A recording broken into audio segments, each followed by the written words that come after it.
Hello दोस्तों, बहुत बहुत स्वागत है आपका अपने channel target with Ajay sir class में।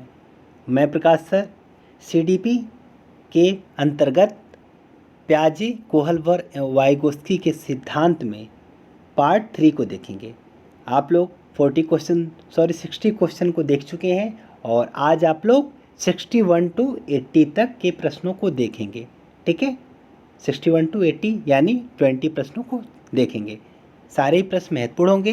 जो दोस्त चैनल पे पहली बार विजिट करें प्लीज़ चैनल को सब्सक्राइब करें और बेल आइकन दबाना ना भूलें और लास्ट तक हमारे साथ सदैव बने रहे। लास्ट में आपको वीडियो पसंद आए तो लाइक करें और अपने दोस्तों में अधिक से अधिक शेयर करें। चलते हैं प्रश्न नंबर 61 की तरफ। 61 नंबर है, एक बच्चे को सहारा देने की मात्रा एवं प्रकार में परिवर्तन इस बात पर निर्भर करता है अध्यापिका की मनोदशा, बच्चे की नैसर्गिक योग्यताएं, कार्य के लिए प्रस्तावित पुरस्कार या बच्चे के निष्पादन का स्तर। तो आपको क्वेश्चन पूछा जा रहा है, एक बच्चे को सहारा देने की मात्रा एवं प्रकार में परिवर्तन किस पर निर्भर करता है? तो बच्चे के निष्पादन का स्तर क्या है, बच्चे का सीखने का स्तर क्या है, बच्चा किस अवस्था में। ठीक है, इस पे डिपेंड करता है। चलते हैं प्रश्न नंबर 62 की तरफ। वाइगोत्स्की तथा प्याजे के परिप्रेक्ष्यों में एक प्रमुख विभिन्नता है। ऑप्शन ए है व्यवहारवादी सिद्धांत की आलोचना, ऑप्शन बी है ज्ञान के सक्रिय निर्माताओं के रूप में बच्चों की संकल्पना, ऑप्शन सी है बच्चों को एक पालन पोषण का परिवेश उपलब्ध कराने की भूमिका, और ऑप्शन डी है भाषा एवं चिंतन के बारे में उनके दृष्टिकोण। विभिन्नता की बात कर रहा है यहाँ पे, प्रमुख विभिन्नता क्या है। ठीक है, तो वाइगोत्स्की तथा प्याजे के परिप्रेक्ष्य में प्रमुख विभिन्नता है भाषा एवं चिंतन के बारे में उनके दृष्टिकोण। ठीक है, भाषा, वाइगोत्स्की ने जहाँ सामाजिक सांस्कृतिक और भाषा पे बल दिया है, प्याजे जी ने बच्चे के चिंतन स्तर को महत्वपूर्ण माना है। ठीक है, चलते प्रश्न नंबर नेक्स्ट की तरफ। 63 नंबर प्रश्न होगा, निम्नलिखित कथनों में से कौन सा वाइगोत्स्की के द्वारा प्रस्तावित विकास तथा अधिगम के बीच संबंध का सर्वश्रेष्ठ रूप से सार प्रस्तुत करता है? ऑप्शन ए है विकास अधिगम से स्वाधीन है, ऑप्शन बी है अधिगम एवं विकास समानांतर प्रक्रियाएं हैं, ऑप्शन सी है विकास प्रक्रिया अधिगम प्रक्रिया के पीछे रह जाती है, और ऑप्शन डी है विकास अधिगम का समानार्थक है। और इसका राइट आंसर हो जाएगा ऑप्शन सी। ठीक है, वाइगोत्स्की के अनुसार विकास प्रक्रिया अधिगम के संबंध में विकास प्रक्रिया अधिगम प्रक्रिया से पीछे रह जाती है। ठीक है, विकास तथा अधिगम के बीच संबंध का ये सर्वश्रेष्ठ सार प्रस्तुत करता है, क्योंकि अधिगम प्रक्रिया सदैव आगे चलती है और पीछे से विकास होता है। बच्चा जब सीखेगा तभी उसका डेवलपमेंट होगा, बच्चा लर्न करेगा तो उसका डेवलपमेंट होगा। ठीक है, समझ में आ गया होगा कि अधिगम प्रक्रिया पहले होती है, जब अधिगम होगा तभी बच्चे में विकास होगा, डेवलपमेंट होगा। तो विकास प्रक्रिया जो होती है अधिगम प्रक्रिया के सदैव पीछे रह जाती है। चलते प्रश्न नंबर 64 की तरफ। कोहल वर्ग के सिद्धांत की एक प्रमुख आलोचना क्या है? कोहल वर्ग ने बिना किसी अनुभूति मूलक आधार के सिद्धांत प्रस्तुत किया। कोहल वर्ग ने नैतिक विकास के स्पष्ट अवस्थाओं का उल्लेख नहीं किया। ऑप्शन 3 है कोहल वर्ग ने प्रस्ताव दिया कि नैतिक तार्किकता विकासात्मक है, और ऑप्शन डी है कोहल वर्ग ने पुरुषों एवं महिलाओं की नैतिक तार्किकता में सांस्कृतिक विभिन्नताओं को महत्व नहीं दिया। और इसका राइट आंसर है कोहल वर्ग के सिद्धांत की प्रमुख आलोचना जो है वो है ऑप्शन डी। कोहल वर्ग ने पुरुषों एवं महिलाओं की नैतिक तार्किकता में सांस्कृतिक विभिन्नताओं को महत्व नहीं दिया है। याद रखेंगे, महत्वपूर्ण है। चलते प्रश्न नंबर 65 की तरफ। प्याजे अनुमोदन करते हैं कि पूर्व संक्रियात्मक बच्चे याद करने में असमर्थ होते हैं। निम्नलिखित कारकों में से किसको उन्होंने इस असमर्थता के लिए जिम्मेदार ठहराया है? ए परिकल्पित निगमनात्मक तार्किकता की अयोग्यता, बी उच्च स्तर की अमूर्त तार्किकता की कमी, ऑप्शन सी व्यक्तिगत कल्पित कथा, और ऑप्शन डी विचार की अनुत्क्रमणीयता। ठीक है, और इसका राइट आंसर है, पूछा जा रहा है प्याजे के अनुमोदन की जो पूर्व संक्रियात्मक अवस्था होती है। ठीक है, संवेदी गामक के बाद जो होती है पूर्व संक्रियात्मक अवस्था, इसमें बच्चे याद करने में असमर्थ होते हैं क्योंकि बच्चे के अंदर विचार की अनुत्क्रमणीयता पाई जाती है। ठीक है, कि सिर्फ बच्चे एक दिशा में सोच पाते हैं, विभिन्न दिशाओं में नहीं सोच पाते। ठीक है, इसलिए इसका राइट आंसर हो जाएगा ऑप्शन डी। चलते हैं प्रश्न नंबर 66 की तरफ।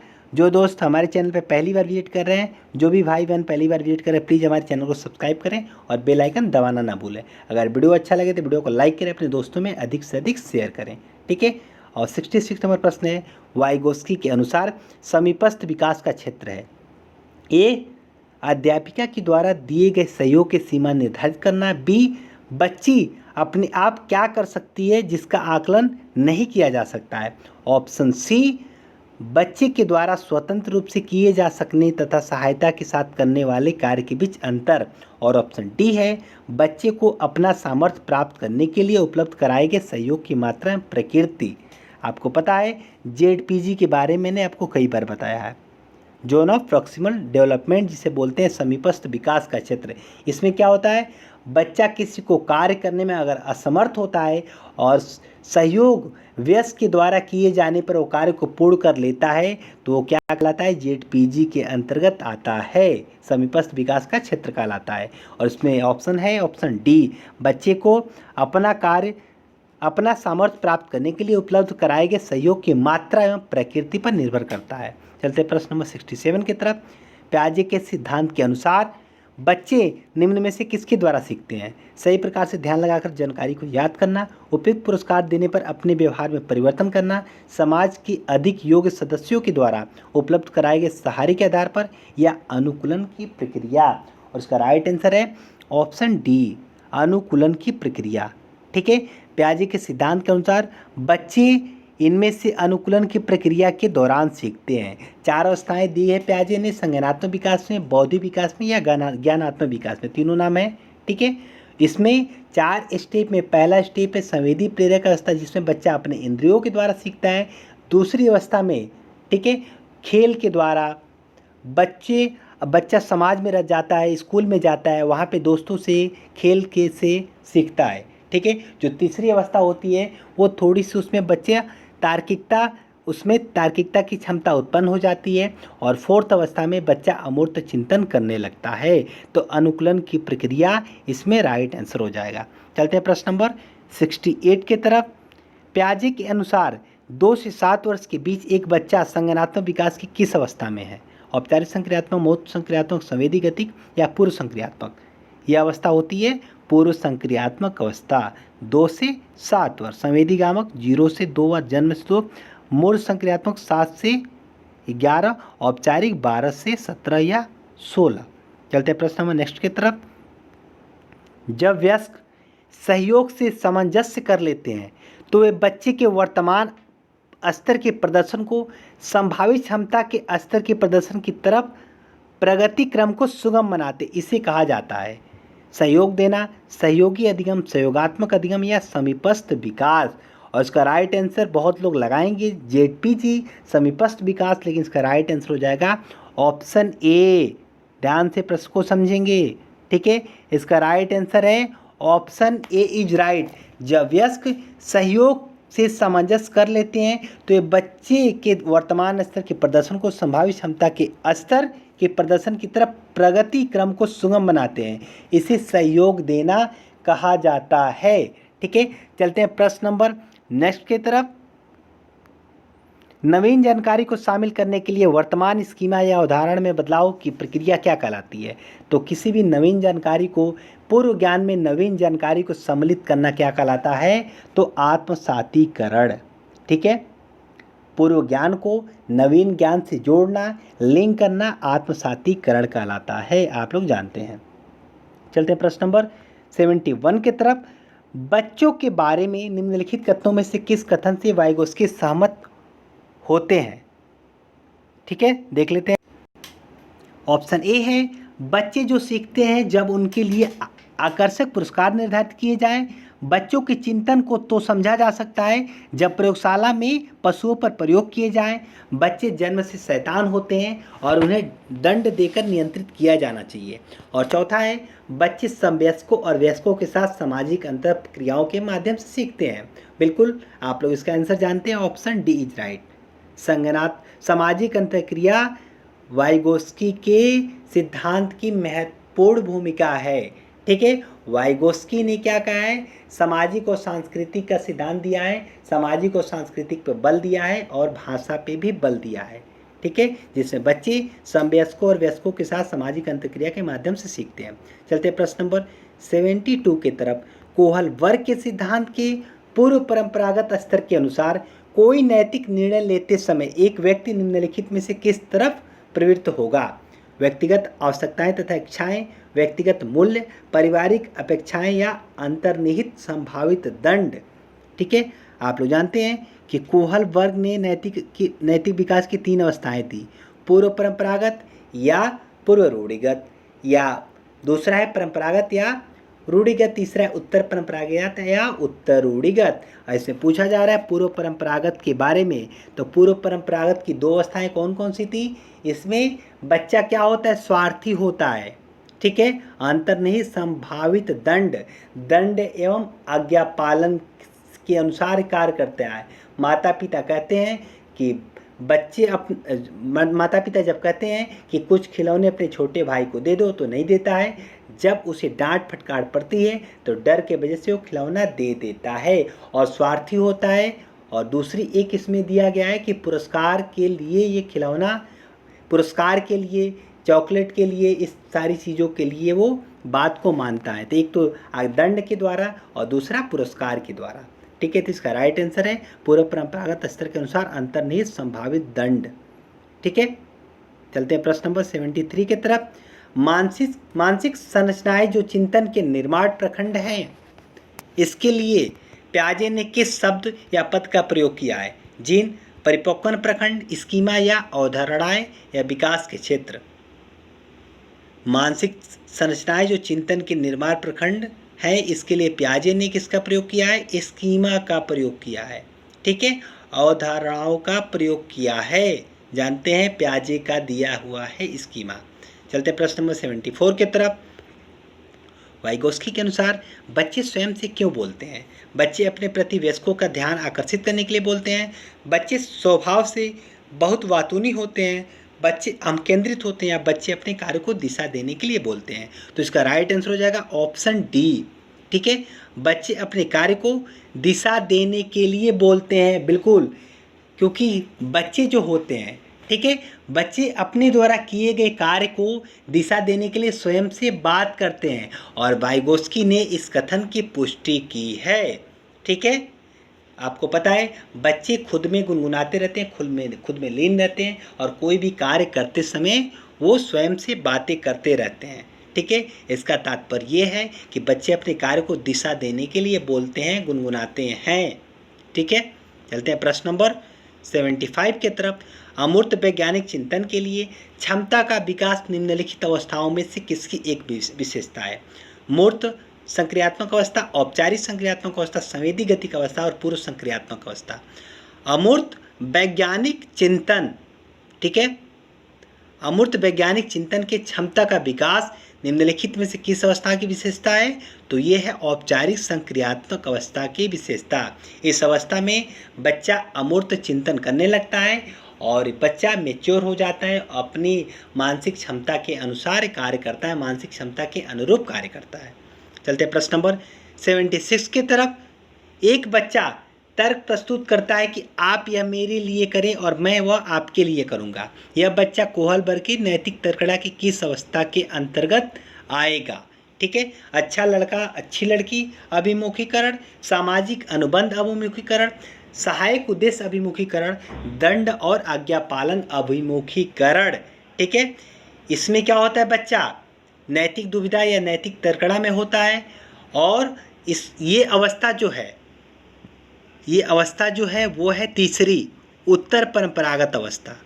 ठीक है, उत्तर परंपरागत या उत्तर रूढ़िगत अवस्था इसे बोला जाता है। इसमें मैंने आपको क्या क्या बताया था, आप लोग देखेंगे।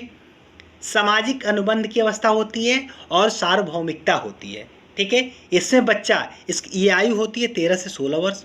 ठीक है, इसमें बच्चा क्या करता है, एक तो सामाजिक अनुबंध होता है, एक होता है सार्वभौमिकता। सामाजिक अनुबंध में कहता है कि तुम मेरी मदद करो और मैं तुम्हारी मदद करूंगा, एक तरफ ये है। ठीक है, तो मेरी मदद करो, मैं तुम्हारी मदद करूंगा। और सार्वभौमिकता में क्या है, बच्चा अपना स्वार्थ ना देखते हुए समाज में भला करना चाहता है। तो दो अवस्थाएं इसके अंतर्गत हैं, एक सामाजिक अनुबंध जिसमें बच्चा कहता है आप मेरी मदद करो मैं आपकी मदद करूंगा, और दूसरा है सार्वभौमिकता, इसमें बिना किसी स्वार्थ को देखते हुए समाज में भला करना चाहता है। और ये अवस्था है ऑप्शन 2 उत्तर परंपरागत के अंतर्गत सामाजिक अनुबंध अभिमुखीकरण। ठीक है, अच्छा लड़का और अच्छी लड़की ये कौन सी अवस्था है, परंपरागत रूढ़िगत स्तर या नैतिक अवस्था, परंपरागत नैतिक अवस्था। और सहायक उद्देश्य अभिमुखीकरण कौन सा किसमें है, तो सहायक उद्देश्य अभिमुखीकरण भी इसी में है। ठीक है, सेकेंड वाले में। और दंड और आज्ञा पालन अभिमुखीकरण किसमें है, तो फर्स्ट वाले में है। आपको पता है पूर्व परंपरागत स्तर या पूर्व रूढ़िगत स्तर या पूर्व नैतिकता स्तर। ठीक है, कई सारे नाम है इसके। चलते हैं प्रश्न नंबर नेक्स्ट की तरफ। विचार न केवल भाषा को निर्धारित करते हैं बल्कि उसे आगे भी बढ़ाते हैं। विचार किसके द्वारा रखा गया, वाइगोस्की, पावलोव, जीन पियाजे और कोहलबर्ग। ठीक है, आप लोग जानते ही हैं विचार शब्द का प्रयोग या चिंतन शब्द का प्रयोग किसके द्वारा किया गया है, तो जीन पियाजे जी के द्वारा। जीन पियाजे जी ने चिंतन पर बहुत ही ज़्यादा बल दिया है कि बच्चे स्वयं के द्वारा सीखते हैं और खोज के माध्यम से सीखते हैं, अन्वेषण के द्वारा सीखते हैं। ठीक है, विचार न केवल भाषा को निर्धारित करती है बल्कि उसे आगे भी बढ़ाती है, जीन पियाजे जी का कहना है। चलते प्रश्न नंबर 78 की तरफ।